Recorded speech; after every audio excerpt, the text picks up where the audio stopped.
Hello friends, সবাই তোমরা কেমন আছো? আশা করি তোমরা সবাই খুব ভালো আছো।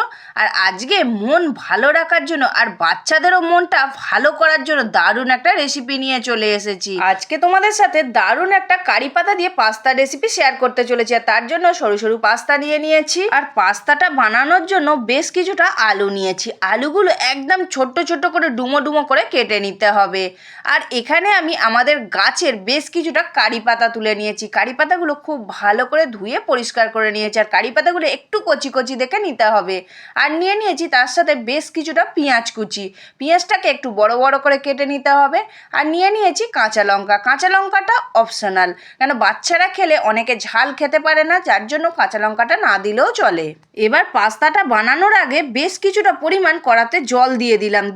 1 চামচের মতো ভিনিগার, 1 চামচ সাদা তেল দিয়ে জলটাকে খুব সুন্দর করে গুলিয়ে নিলাম। নিয়ে পরিমাণ মতো নুন দিয়ে দিলাম, মানে বেশি নয় কিন্তু পরিমাণ মতো, মানে একদম অল্প, যাতে পাস্তাটা খুব সুন্দরভাবে সিদ্ধ হয়।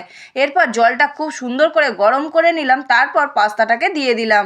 দিয়ে একটুখানি চামচের সাহায্যে এইভাবে নাড়িয়ে চাড়িয়ে বেশ কিছুক্ষণ ফুটতে দিয়ে দেবো, যাতে পাস্তাটা খুব সুন্দরভাবে সিদ্ধ হয়ে যায়। আমার এখানে দেখতে পাচ্ছ বন্ধুরা, পাস্তাটা কিন্তু প্রায় সিদ্ধ হয়ে এসছে। আর একটুখানি বাদে কিন্তু আমি পাস্তাটা নামিয়ে একটা চুবড়ির সাহায্যে জলটা ঝাড়াতে দিয়ে দেবো। দিয়ে ঠান্ডা জল দিয়ে আবারও ধুয়ে জলটাকে তারপর ঝাড়াতে দেবো। একটা কড়া বসিয়ে দিলাম, দিয়ে দিলাম পরিমাণ মতো একটু সাদা তেল, দিয়ে 2টো ডিম দিয়ে খুব সুন্দর করে ডিমটাকে একদম ঝুরঝুরে করে ভেজে নেব। অনেক মানুষ আছে যারা নিরামিষভোজী, তারা এসব ডিম মাছ মাংস খায় না। তাদের জন্যও কিন্তু এই ধরনের পাস্তাটা বানানো যেতে পারে। ডিম আর পেঁয়াজটা বাদ দিয়ে কারি পাতা, আলু, কাঁচা লঙ্কা দিয়ে এইভাবে কিন্তু তাদের বানিয়ে দিলে তারা কিন্তু খুব সুন্দরভাবে খেতে পারবে। ডিমটা একটু ভাজা হয়ে যেতে অল্প একটুখানি নুন দিয়ে ভালো করে ভেজে নামিয়ে দিলাম। ডিমটা কিন্তু খুব বেশি লাল লাল করে ভাজবো না, একটু সাদা সাদা মতো থাকবে। ডিমটাকে ভেজে নামিয়ে নিলাম।